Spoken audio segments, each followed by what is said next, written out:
That's an improper instruction. I'm sustaining the defense objection. The evidence in this case, the only evidence in this case from Conrad Murray's own mouth is that he left. Well, if that's how you're going to phrase it, fine, but there is other evidence in the case. Yes. So Dr. White is referencing phone records, which is in evidence. Rephrase your question, please.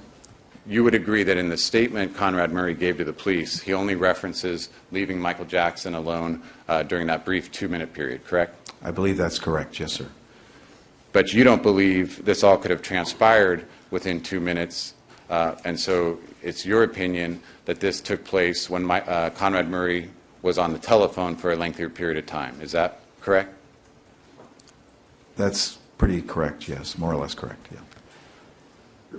So in your scenario, how long would Conrad Murray have had to leave Michael Jackson unattended in order for Michael Jackson to self-administer the propofol?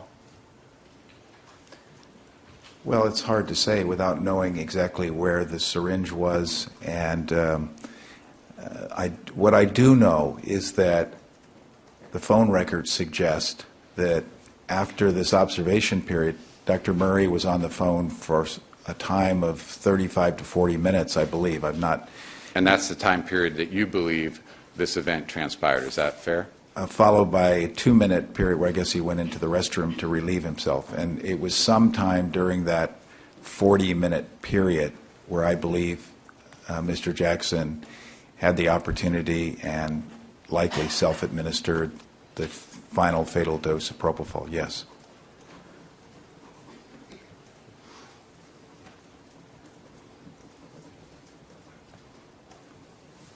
And I believe in your scenario, Michael Jackson does this through the port on the IV tubing. Is that accurate?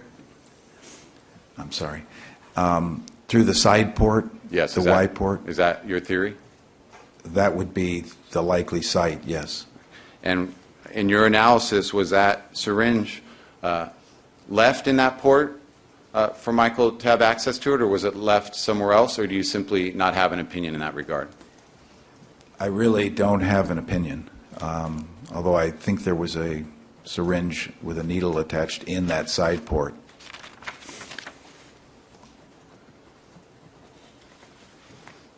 Well, if the syringe, for example, had been left, let's say on a chair,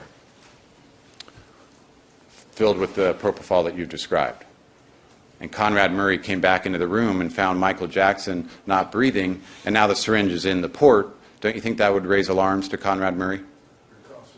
Sustained, that's the form of the question.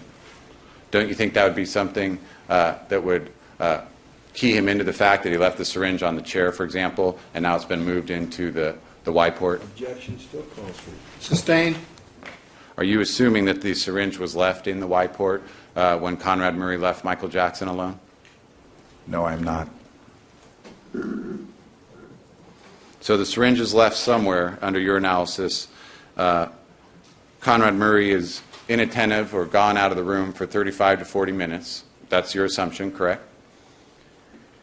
I don't think I said he went out of the room. I understand that he was off to the side. I said inattentive or out of the room. I mean, he's not watching, correct? He's not directly watching Mr. Jackson. That's correct. Well, you're not putting forth to this jury that Conrad Murray stood there and watched Michael Jackson self-administer propofol, are you? No, I am not. Okay, so in your theory then, during this 35 to 40 minutes, Conrad Murray is not watching Michael Jackson, correct? Correct. And under your theory, Conrad Murray has left the propofol in a syringe somewhere in that room, correct? That's an assumption, yes.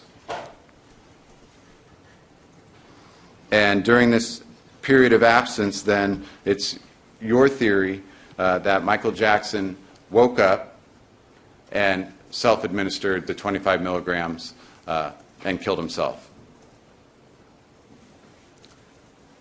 That's what we have. I suggested in my testimony on Friday, correct?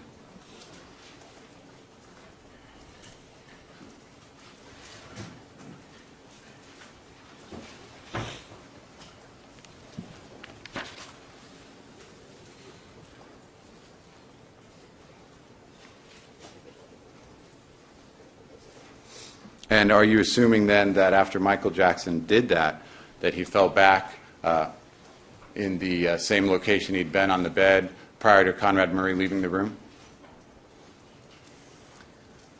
Well, it would be my assumption that once he secured the syringe from wherever it was left, that he probably returned to bed. The IV was in his leg, but clearly accessible in the prone position. Did you say he probably returned to bed? Before he injected the propofol? Yes, I would think so. So you're assuming he got up out of bed to get the propofol? He could have got up out of bed. I understand that he moved around the room, so. You know he had a condom catheter on attached to a urine bag, right? Yeah, condom catheters. Right, did you know that? Yes, I did. Okay, and you knew he was hooked up to an IV line attached to a pole, right? An IV stand. An IV stand, which I think has wheels and is mobile. So just to be clear, under your scenario, though, we have Michael Jackson then walking around the room, wheeling the IV stand and holding his urine bag connected to a condom catheter? Urine bags normally, and again, I didn't see the evidence to comment on, but Okay, then you're speculating. But normally they're attached to the leg, the upper leg, by some elastic bands. That's the typical arrangement. So And so Michael Jackson's walking around, wheeling the IV stand attached to a condom catheter, and Conrad Murray is somewhere else on the phone. That's the assumption underlying your scenario, correct? That's assuming the. Is that correct, that you're assuming those facts? Your Honor, he's not being allowed to answer the question. Well, it's asking for that assumption, and if the witness can answer, fine. The objection's overruled.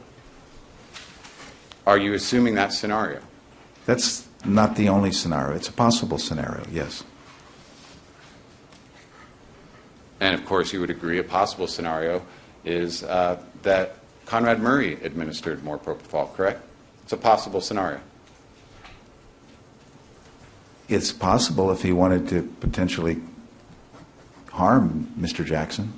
So are you saying that if Michael Jackson did it, he was doing it to harm himself? I don't think he realized the potential danger.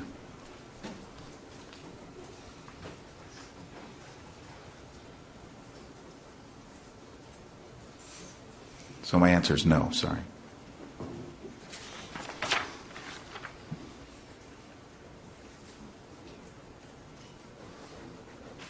Now, is it your testimony that what Michael Jackson wanted was simply light sedation? I think Mr. Jackson wanted to sleep. He was suffering from. That wouldn't be light sedation, would it? It would be light sedation, yes. It would? Michael Jackson has told Cheryl Lee, nurse practitioner, as well as other doctors, that they wanted to be knocked out. Were you aware of that in your review of the evidence? I hadn't heard the term knockout, but that's frequently used to refer to an unconscious state. I don't generally like to use that term because to me it connotes taking a hammer and hitting someone on the head and knocking them out. And generally I think what he was referring to, if he used that term, was just being in a restful sleep of some state. Is it your testimony that, in your opinion, Michael Jackson hired Conrad Murray to put him to sleep with propofol, and that all he wanted was light sedation or minimal sedation? Is that your testimony? No, that is not my testimony. That wouldn't make any sense, would it? Well, it was my understanding That wouldn't make any sense, would it? That if you're hiring a doctor to put you to sleep, that you just want light Overruled. sedation? All right, wait a minute. We have people speaking over each other. The objection's overruled. Would you re-ask the question? Let me show you what you referenced, defense quadruple G, and for minimal sedation, you stated that you have a normal response to verbal stimulation. Now, it doesn't make any sense to think someone has hired someone to give them propofol to sleep, and they want to be in a state where they have normal response to verbal stimulation, is it? Well, many patients have trouble sleeping because they're extremely anxious. I'm not a sleep expert, so I really prefer not to talk about the etiology of primary or secondary insomnia disorders. Does it make sense to you, doctor, in your review of the evidence in this case, that Michael Jackson would hire Dr. Murray for the purpose of putting him to sleep with propofol and then only want light sedation where he would have normal response to verbal stimulation? Does that make sense to you? Overruled in terms of 801. You may answer. It's my understanding Does that make sense to you? I don't think that was the scenario. So it does not make sense to you, correct? I would appreciate if you'd re-ask a more specific question. You agree, you've reviewed Conrad Murray's statement to the police, right? Yes, in February. And you agree that Conrad Murray indicated that he was hired and he soon learned that what he was doing was administering propofol nearly every night to put Michael to sleep, correct? My reading of the interview, to the best of my recollection, is Dr. Murray was not actually totally aware of what his responsibility. When he signed on as his private doctor. Okay, you're aware that Conrad Murray told the police he was giving Michael Jackson propofol nearly every night for 2 months, correct? Correct. Okay.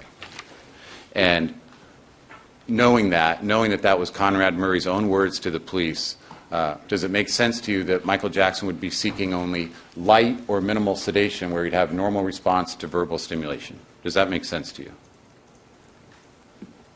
I think Mr. Jackson was seeking not necessarily deep sedation. He wanted to achieve a restful sleep state. And that could be achieved with... In your opinion, is a restful sleep Just a state? moment. Not allowing the witness to... You may finish your answer. And that? Thank you. Sure. I think providing restful sleep does not necessitate conscious or deeper levels of sedation. Is it your opinion as an expert in this case that what was taking place was simply the administration of minimal sedation? Is that your opinion?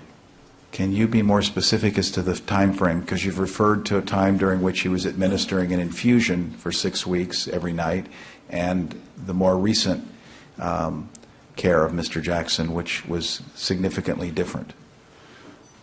Let's go to, well, again, you're assuming there was not an infusion on June 25th, correct? I found no evidence that an infusion was being used, correct? So you're making that assumption. Yes.